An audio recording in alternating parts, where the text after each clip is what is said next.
Hello and welcome to another edition of Right in the Childhood, a very personal segment where I take a look at the games I grew up with and see how well they hold up today. And there are very few games out there that have had as big of an impact on my childhood than Rare's Donkey Kong Country trilogy on Super Nintendo. Oh wow, talking about a Super Nintendo game, huh? Is Mad Morpheus Gaming finally going retro? Well, for the purposes of this video, yes it is. Anyway, Donkey Kong Country was the first video game series I ever actively followed. Fun fact, the first Super Nintendo I ever owned actually came bundled with the first Donkey Kong Country. And needless to say, it blew my little 6-year-old mind. And really, how could it not? At the time, I'd never seen anything like it.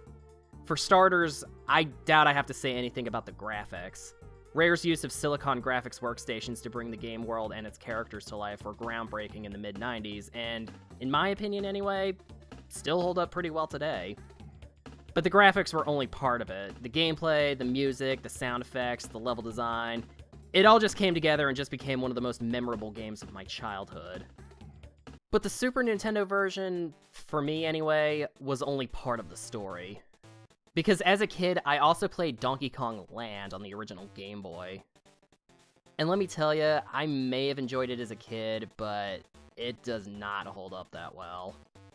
Don't get me wrong, for the time, it was impressive that Rare was able to shrink the Super Nintendo graphics down onto a Game Boy screen, but the gameplay is a lot more frustrating than I remember it being.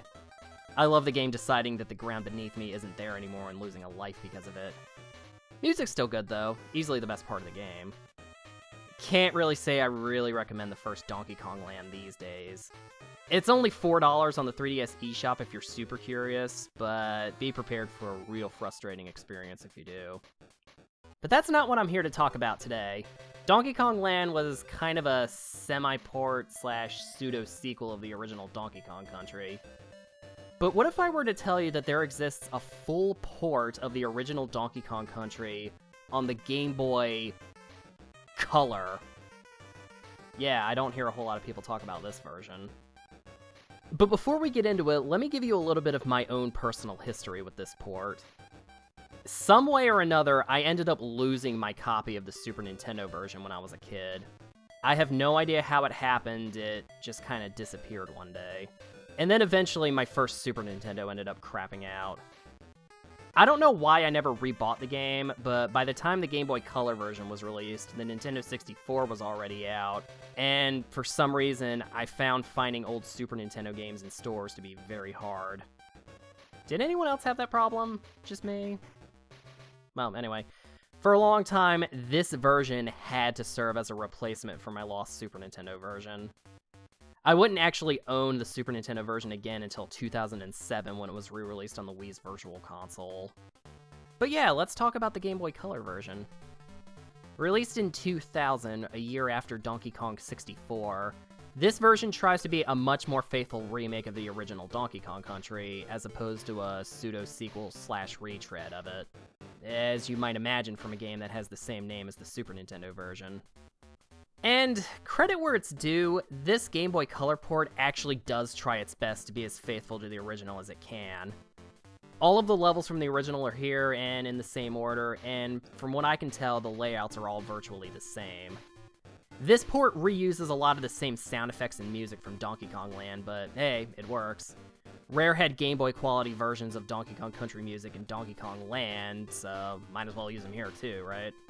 Although there are new tracks here for the levels that weren't adapted in DK Land. Visually speaking, yeah, it's DK Country on Game Boy Color. That being said though, it is an impressive looking game for the little handheld. The environments look quite good for a Game Boy Color game, and as long as you're not comparing character sprites to DK Land, or the Super Nintendo game for that matter, they look about as good as they can be. I can't help but feel that some of the animation quality of DK Land was a bit lost in translation to Game Boy Color, though.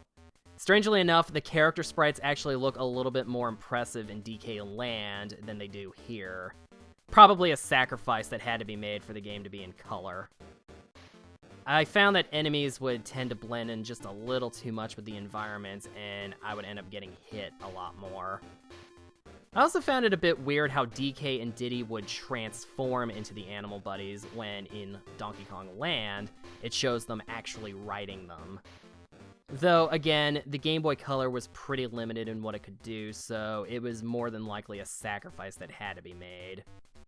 In comparison to Donkey Kong Land, the barrel throwing feels like it takes about a half a second longer to pick up and throw.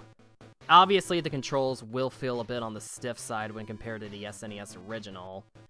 Levels that usually took me no time at all in the original would take me multiple tries here because I kept getting blindsided by enemies or missing jumps. I found that you do have to play this version a little bit slower than the original.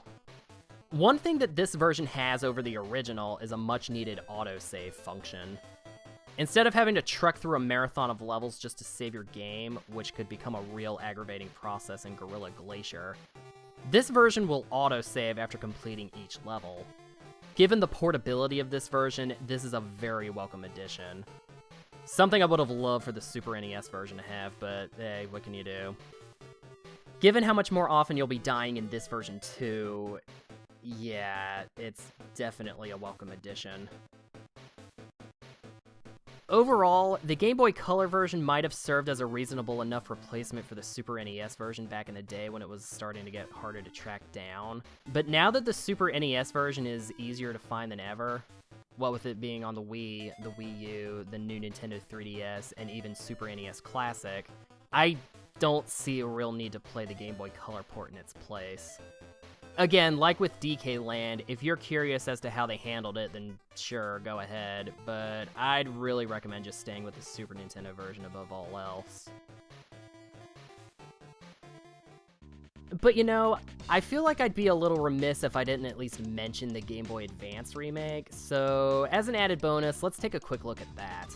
Released in 2003, about a year after Rare was bought out by Microsoft, an enhanced remake for the Game Boy Advance was released, as Rare was still somehow able to make games for the GBA while under the iron fist of Microsoft. And this is definitely the closest to the SNES original as it gets. The graphics, though ever so slightly washed out to accommodate for non-backlit GBA screens, look fantastic by GBA standards. The music uses some slightly new instrumentation, but remains largely true to the original, and the new sound effects added here and there are a nice touch. The level select screens were also completely redone for this version, and they, too, look great. Not to mention, the controls are so much smoother than the other two Game Boy interpretations. The physics are a lot closer to the original, maybe even a little bit smoother to be honest. The GBA version also fleshes out the story a little bit more by having an actual opening cutscene, instead of just throwing you into the game and possibly missing the optional scene where DK's banana horde is shown having been raided. This version also has a scrapbook. Neat. There's no autosave in this version, but you can still save the game whenever you want from the level select menu, something the Game Boy versions will forever have over the SNES original. The sprite sizes are pretty reasonable in this version, and the characters and enemies stand out a lot more against the backgrounds compared to the other two Game Boy games. So I didn't find myself getting blindsided by enemies so easily. The camera moves a little bit more to give you a better view on the GBA screen, and I don't recall having any complaints with it. In terms of Game Boy versions of the first Donkey Kong Country, the GBA remake is by far the best one. This is the one I would recommend over the other two Game Boy games, but also as a nice companion piece to the Super Nintendo version. Maybe not as an outright replacement, probably because of my own nostalgic bias, but it's still totally worth checking out. And I think that's all I have to say about that. You know, it's funny, the focus of this video is actually meant to be the Game Boy Color version, and how I never hear anyone bring it up anymore. But having gone back and played it for this video, I think I can see why. It's stiff as hell to actually play, especially when compared to the original or even the GBA remake.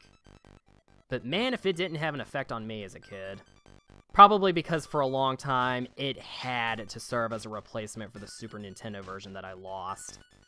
Check it out if you're curious, I guess, but overall, I'd say either stick to the SNES version or check out the GBA version.